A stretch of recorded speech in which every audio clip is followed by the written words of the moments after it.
Assalamualaikum warahmatullahi wabarakatuh. Kita berjumpa lagi sahabat Indonesia Sehat dalam talkshow spesial kita bersama dokter senior Indonesia. Siapa lagi kalau bukan Dr. Handrawan Nadesul. Nah, ini adalah bagian kedua dari part yang pertama ya. Jadi ini adalah bagian kedua. Ini kita membicarakan ini Bung Pandi adalah paket sehat ala Dr. Handrawan Nadesul. Tadi yang di part pertama kita sudah ungkap 3 poin dari paket-paket yang akan disampaikan Dr. Handrawan Nadesul ini Bung. Yang pertama tadi adalah mengenai gaya hidup. Yang kedua adalah bergerak kata dokter ya. Dan yang ketiga adalah makanan. Nah, oke. Dari tiga kena tadi semua tuh. Hah? Saya kena semua. Kena semua. Gaya hidupnya nggak bagus, makanannya geraknya kurang, makanan juga nggak bagus Bung ya. Oke, kita coba yang keempat di mana Bung? Siapa tahu cocok dengan Bung Pandey ya. Tapi tadi yang mau saya ini sebenarnya gaya hidup itu bukan salah saya, Bung. Salah siapa Bung? Kan udah 50 tahun lalu katanya berubah gaya hidupnya. Oke, Berarti jadi saya lahir udah berubah. sudah berubah ya. Kita tinggal ngikutin doang Ngikutin sebenarnya aja, ya. iya. Padahal itu salah semua. Oke, baik dokter. Di paket sehat ala Dr. Handrawan Nadesul. Poin keempat kita sekarang masuk ke bagian kedua nih. Apa nih yang jadi masalah besar sebetulnya orang Indonesia itu malas untuk memeriksakan kesehatan. males periksa? Jadi saya berapa kali ketemu pasien yang tidak tahu tekanan darahnya berapa, umurnya sudah di atas 50 misalnya. Itu kan tragis ya. Jadi kalau di luar negeri itu dari kecil sudah tahu, punya record ya, pribadi, tekanan darah dan sebagainya. Kita baru 50 tahun belum tahu tekanan darah. Itu satu masalah. Sehingga check up kesehatan itu wajib ya. Tadi saya sudah sampaikan bahwa kesehatan diperiksa secara rutin berkala, terutama yang punya risiko. Siapa punya risiko? Yaitu dia membawa penyakit warisan ya, genetik, atau penyakit yang didapat karena jantung, stroke, lemak dalam darah tinggi, kencing manis.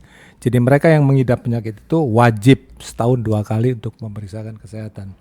Nah, asuransi kesehatan di Indonesia bermasalah karena orang-orang Indonesia sebagian klaimnya itu penyakit kritis. Penyakit kritis terjadi karena membiarkan penyakitnya berkembang.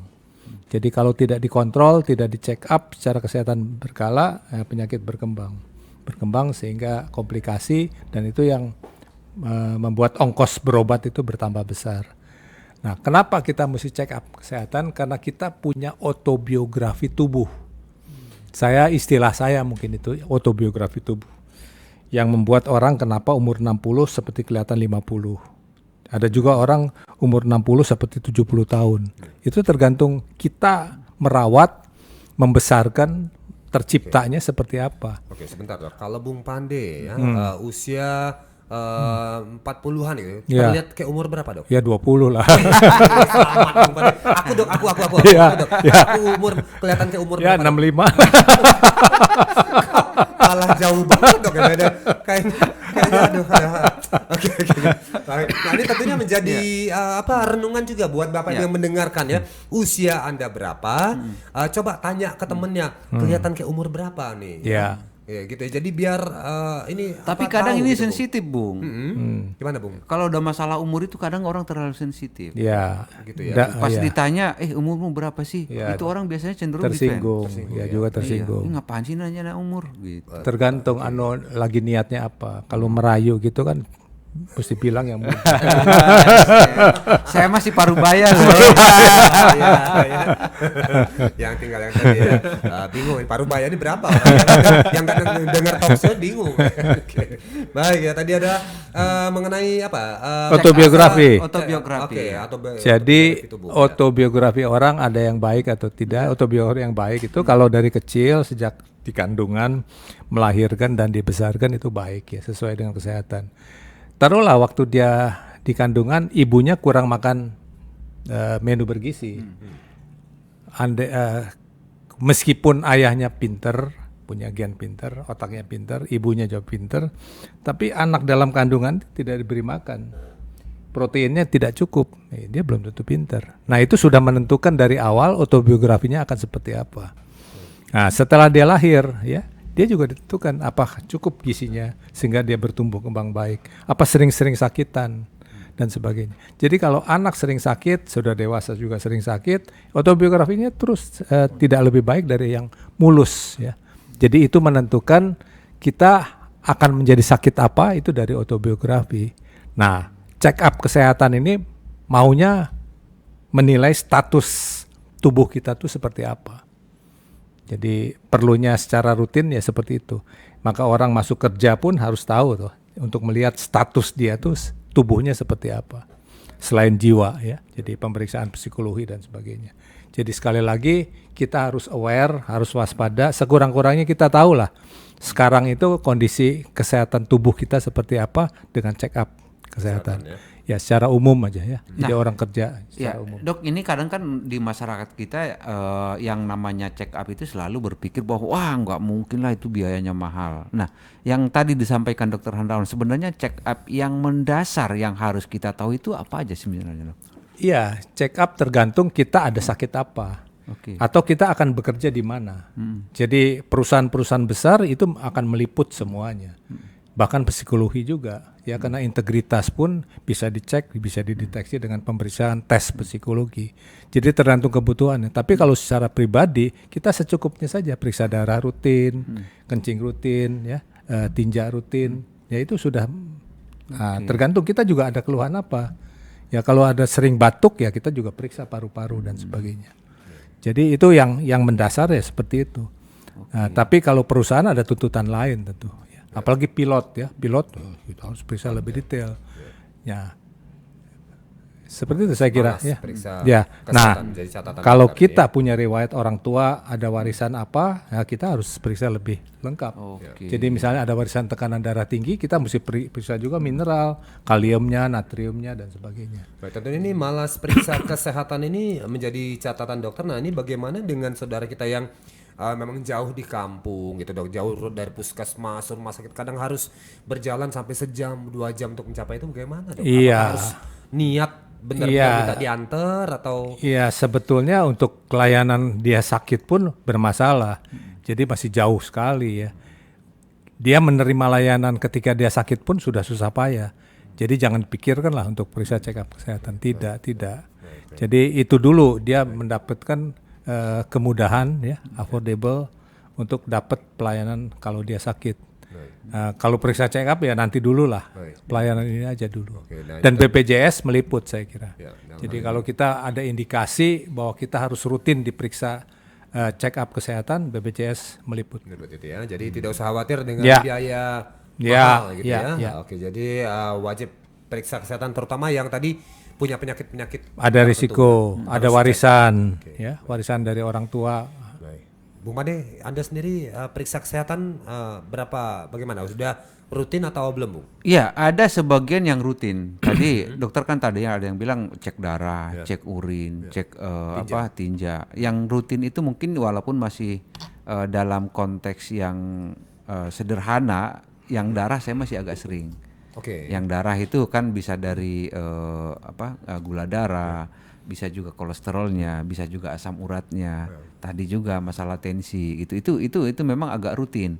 Paling tidak itu saya sekali 2 bulan. Oh, 2 bulan sekali Anda rutin. Karena memang saya ada kecenderungan salah satu tadi itu diantara itu saya ada kecenderungan, jadi tetap saya pantau. Baik, jadi dengan memantau ini tadi Anda bisa tahu ya kondisi walaupun ini ternyata baru satu bagian, belum lagi urinnya, belum lagi tadi tinjanya gitu. Artinya sebenarnya memang masih banyak gitu ya. Kita yang di sini aja memang sudah mulai sudah mulai tidak begitu paham, apalagi memang yang di daerah ya.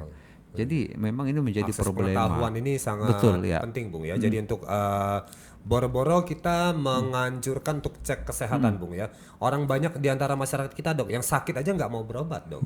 Hanya berbekal tidur, istirahat, dirawat di rumah, sampai tubuh merecovery dirinya sendiri. Bahkan ada yang lebih gawat lagi, orang sakit beli obat sendiri.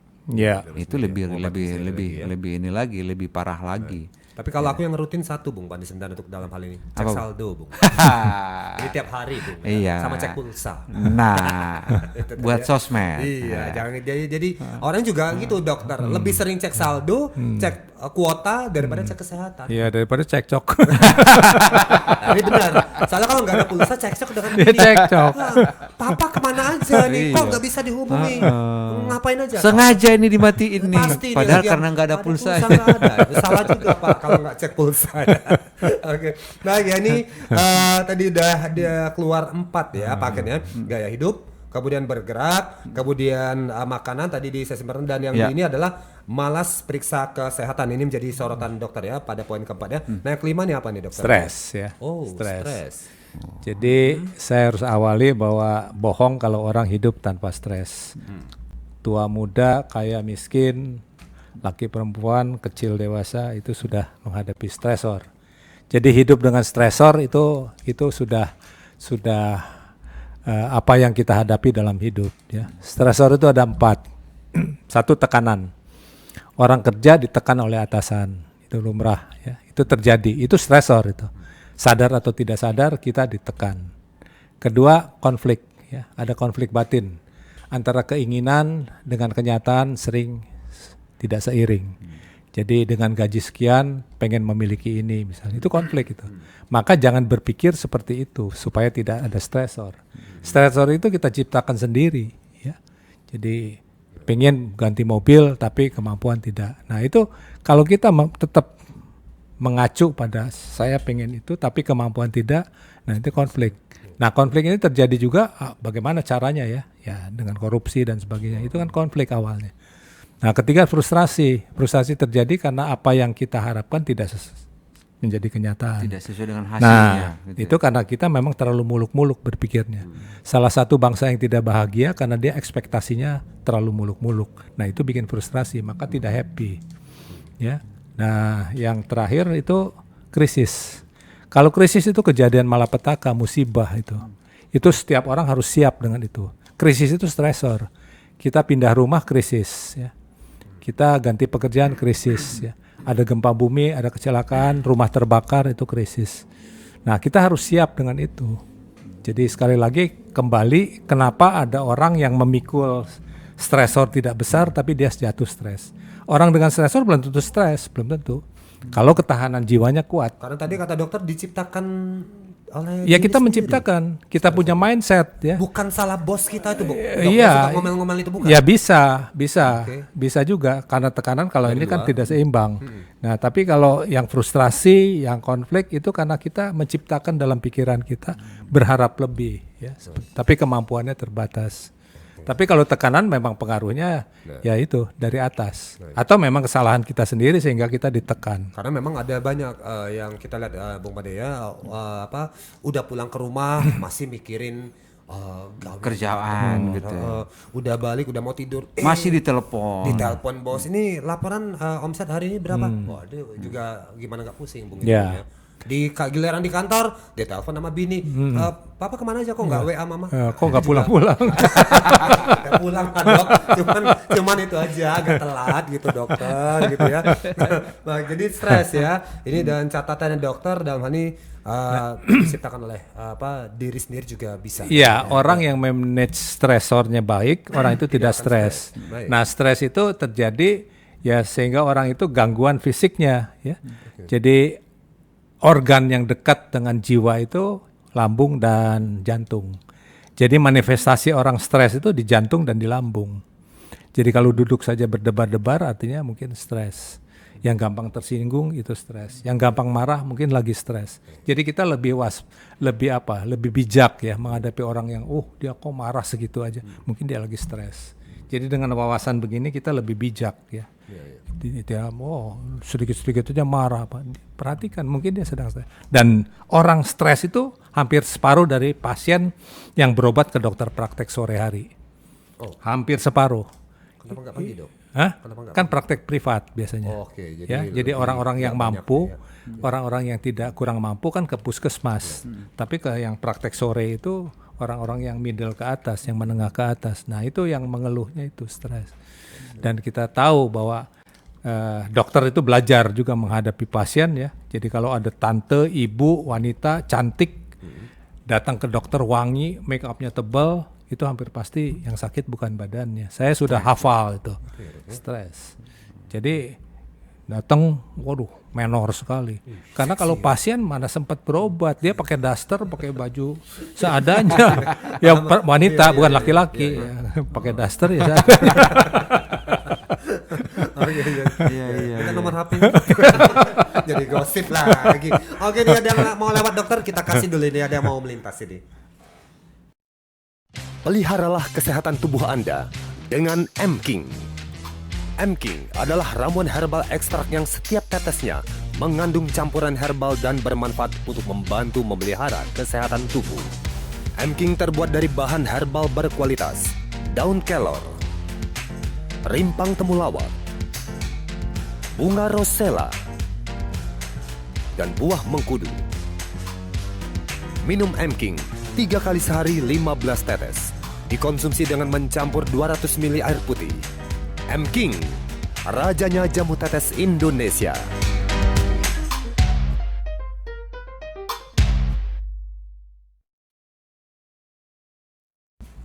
Melanjutkan lagi dialog kita bersama dokter spesial, dokter legendnya Indonesia, Dr. Handrawan Nadesul. Dalam topik bahasan kita apa nih Bung Pande? Iya, paket sehat ala Dr. Handrawan. Nadesul Ya. ya. Tadi yang ke-5 dokter menyoroti tentang stres. Iya. Tapi jangan dilewatin dulu, Bung. Masih panjang nih. Masih panjang Masih ya. panjang. Dan tadi menarik juga organ yang dekat dengan jiwa tadi adalah lambung sama apa tadi, Dok? Jantung. Jantung. Ya. Oke, jadi ini orang stres pasti problemnya ada di sana nih, lambung dan jantung. Nah, tadi dokter udah banyak Bu ngasih kita apa kiat-kiatnya supaya untuk menghadapi stres tadi. Nah, aku mau tanya dokter Handrawan ini gimana, Bu? Iya, karena tadi juga beliau nyampein. Iya. Pasti semua orang itu Mengalami stres. Nah, gimana dokter? Kalau dokter sendiri lagi stres tuh ngapain? Apa ke puncak? Apa ke mall? Atau ke pantai atau ngapain ini, Dok? Ya, sebetulnya saya di bawah enteng saja. Hidup di bawah ringan ya. Kalau ada masalah kecil ya dianggap tidak ada. Masalah besar ya bisa diselesaikan. Itu aja, di bawah ringan saja. Dan saya tidak Membuat masalah. ya tidak mendekati atau menghampiri masalah-masalah yang kira-kira merugikan diri sendiri. Nah, orang bangsa yang bahagia itu ternyata bukan kaya raya, bukan serba kecukupan, tapi dia mudah mensyukuri. Nah, saya menerapkan itu. Saya mudah mensyukuri apapun yang saya terima, saya syukuri. Ya, kedua, saya tidak berharap terlalu muluk-muluk dalam hidup saya. Jadi apa yang sudah diberikan saya terima kasih. Kalaupun itu melebihi apa yang saya harapkan, itu bonus buat saya. Jadi di bawah ringan saja. Orang karena menjadi stres itu karena terlalu memikirkan dalam, seolah yang menderita diri saya sendiri. Padahal konsepnya kan sebetulnya kita jangan terlalu bersedih dulu kalau kita tidak punya sepatu sebelum melihat ada orang lain yang tidak punya kaki. Nah, itu sebetulnya jadi pegangan. Kenapa kita mesti susah? Kenapa kita mesti masalah? Orang lain banyak yang tidak punya kaki. Kok nggak punya sepatu aja kita sudah kayaknya gimana gitu ya. Atau Itu. ibu-ibu hanya karena nggak Suami punya, satu. Suami satu, Dok. Maksud aku bukan hanya karena nggak punya kitchen set gitu ya, hanya nggak punya kulkas gitu ya. Belum pernah lihat orang yang makanannya cuma taruh di meja. Hanya pakai karena tudung punya sana. mobil satu. Mobil satu gitu ya. Nggak lihat dia. Mogok. Ya, rasanya itu kunci ya. Bagaimana kita memang mensyukuri, karena pada kenyataannya juga kita sering melihat, seringkali kita menjadi terobsesi dengan terobsesi dengan harta ataupun materi. Tapi kita juga sering juga disuguhkan dengan berbagai macam cerita, bahkan pengalaman orang-orang yang ternyata punya harta itu belum tentu menjadi bahagia.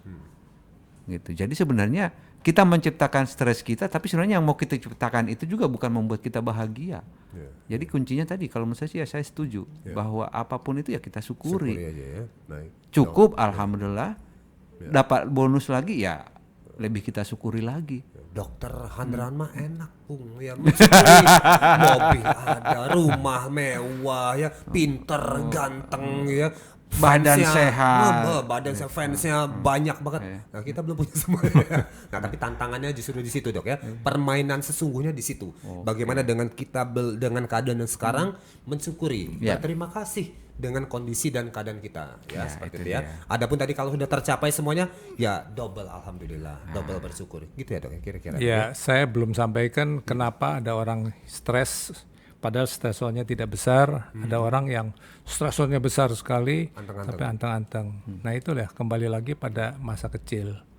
Jadi saya punya apa ya? Punya kredo ya bahwa kalau mudanya tuh keras ya.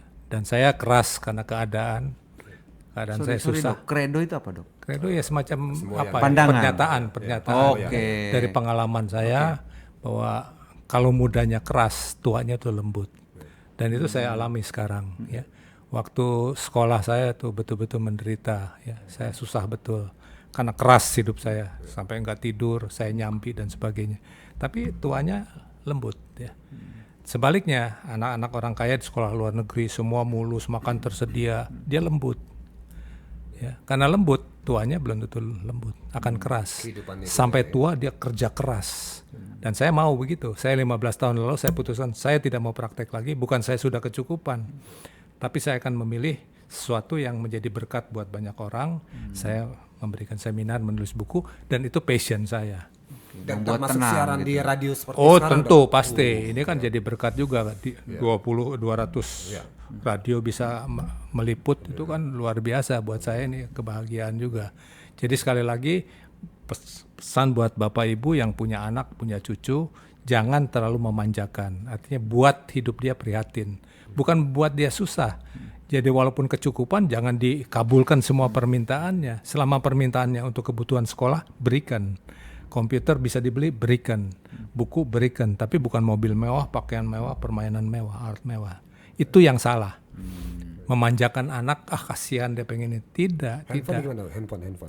Kalau handphone minta Ya handphone kan kebutuhan komunikasi kan. ya. Tapi handphone yang mewah misalnya ya nggak usah. Ya seperti itu.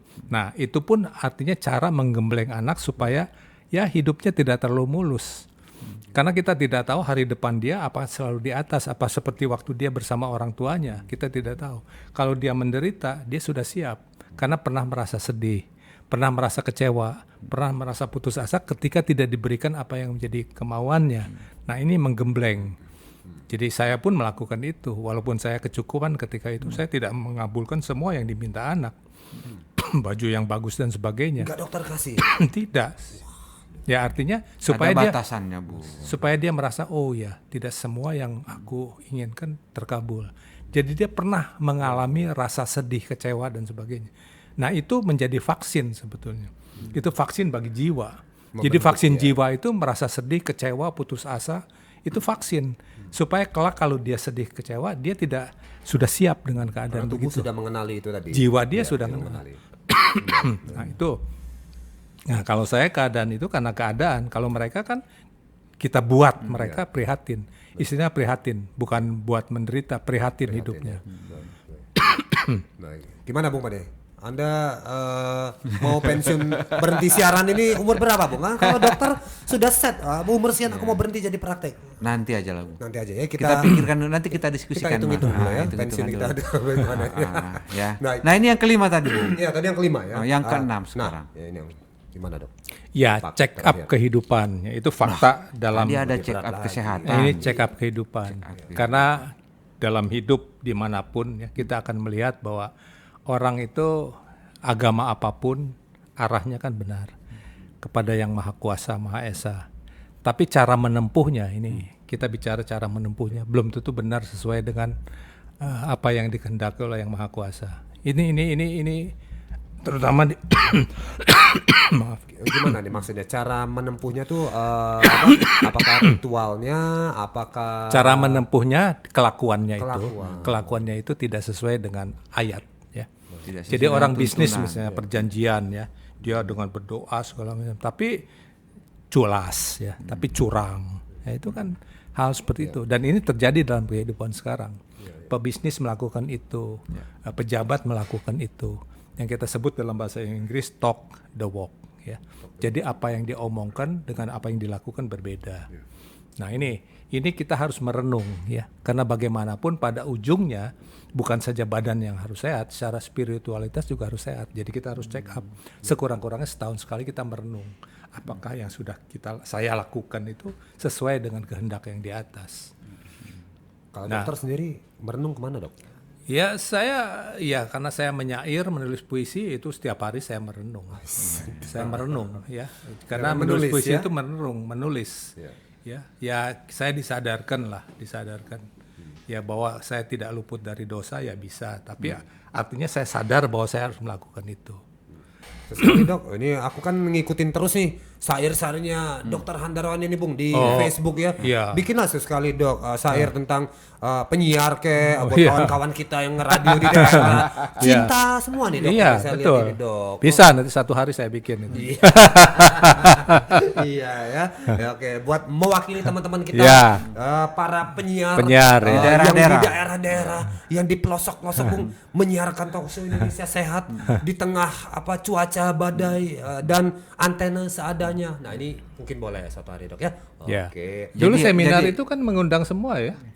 Waktu seminar itu kan penyiar dari daerah ya. Oke, Jadi penyiar itu tidak hanya sekedar mencari duit, tapi ada sisi lain keberkahan di situ. Betul. Sama kayak Dokter Handarawan juga kan meninggalkan profesi dokternya di usia tertentu untuk mengabdi pada masyarakat dia lewat dialog-dialog dan mengajar kesehatan. Saya tidak mengatakan semua orang harus pensiun dini, bukan. Itu individual sekali. Keputusan itu well plan ya dari rencana dia sejak muda. Yang perlu saya pesankan adalah kita melakukan perencanaan hidup kita dari awal. Sebelum kita merintis karier kita sudah rencanakan. Saya harus meraih uang sekian supaya saya kalau berhenti di umur sekian, saya masih bisa hidup. Itu yang tidak dilakukan oleh banyak orang di Indonesia. Karena betapapun sebetulnya itu kan kita bisa saving ya. Walaupun hanya sekedar 10.000, 100.000 itu kita bisa kumpulkan dengan perencanaan. Nah, orang-orang asuransi itu bisa menghitung itu. Berapa kalau kita mau berhenti bekerja umur 55 tahun, berapa kecukupan supaya kita sisa hidup itu tidak sengsara. Nah, itu yang well plan seperti itu. Sehingga kita hidup itu tidak sia-sia, kita menikmati. Ada orang sampai sudah mati masih tetap kerja keras, itu kan bukan cita-cita yang baik. Saya kira itu. Ada orang bilang, wah gaji saya cuma cukup, ya tergantung lah. Kalau dia bisa sisihkan saja dengan lebih sekarang disebutnya tertib, gitu fural ya, artinya hidup dengan fural, artinya hemat sekali. Itu ada gerakan hidup yang seperti itu dengan hemat sekali. Simple ya. Betul, simplicity itu. Nah, itu bisa itu. Jadi tidak ada yang tidak bisa. Ya, saya kira itu. Gimana Bung? Anda sudah mengumpulkan berapa Bung buat persiapan Tadi saya baru mau komen. Kalau dokter tadi merencanakan dari muda. Kalau yang kenyataannya yang banyak itu bukan gitu. Habis uang baru merencanakan hidup. Ini mau ngapain lagi? Ini udah nggak ada semuanya. Aduh ya. Nah, termasuk ya ini menampar kita semua lah ya dalam hal ini ya untuk bisa merenungkan itu tadi ya. Karena tadi di poin terakhir dokter tadi adalah check up kehidupan. Dan ini yang sering kali kita luput ya. Tidak luput ya, artinya semua agama juga meyakini dan juga menyarankan itu. Bagaimanapun kita ini adalah ada sesuatu yang harus kita lakukan selain dari apa yang bisa kita kerjakan gitu ya. Artinya ada hal-hal lain yang memang itu sangat pribadi gitu ya, dengan misalnya dengan berdoa. Itu kan pribadi, Bung. Ya, dengan keyakinan masing-masing, dengan caranya masing-masing. Tapi seringkali ini kita lupa gitu ya, karena kita terbuai dengan material gitu ya.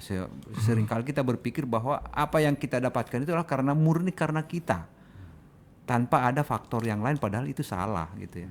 Ada hal-hal ataupun pihak-pihak tertentu yang memang juga punya andil di situ yang seringkali nggak kita sadari. Keberkahannya di situ ada gitu ya, seringkali nggak kita sadari. Jadi kita selalu berpikir, wah ini kan semua saya dapatkan karena saya. Itu salah juga gitu. Ada tangan-tangan lain juga ya yang ada tangan-tangan menuntun lain. Mengarahkan kita. Ada bantuan-bantuan orang lain juga mungkin di situ. Itu juga harus kita renungkan juga. Oke, baik ya. Bagaimana Bapak Ibu Saudara sekalian? Pertanyaannya adalah apakah Anda sudah men-check up kehidupan Anda? Kalau belum, silakan check up kehidupan Anda ya. Dan ini sekaligus menutup jumpa kita di Talkshow Indonesia Sehat dalam pokok bahasan paket sehat ala Dokter Handrawan? Ya, harapannya sih akan muncul paket sehat ala Dokter Handrawan 2, 3 dan seterusnya. Paket-paket Karena lagi ya. pribadi, Bung. Ya, dan ini pengalaman beliau bertahun-tahun ya. Nggak mungkin kita ciplak semua apa yang disampaikan Dokter Handrawan. Kita akan mengakomodasi, mengakomodir sesuai dengan kemampuan kita masing-masing. Karena tadi ada tentunya. pepatah mengatakan Bung Pandey Ya. ya, guru yang baik adalah pengalaman. Oh ya. Tapi ternyata seiring perjalanan waktu Dok, ini direvisi Dok. Ya. Bahwa guru yang terbaik adalah pengalaman orang lain. Jadi kita nggak sampai harus mengalami, tapi sudah dialami orang lain, kita ambil hikmah, kita belajar dari situ Bung Pandey. Baik, terima kasih sahabat Indonesia Sehat atas kebersamaan Anda. Jangan lupa minum jamu tetesnya secara rutin. Kita bertemu lagi di Talkshow Indonesia Sehat masih bersama Dr. Handrawan Adesul pada topik-topik lain yang tidak kalah menarik. Sampai jumpa lagi.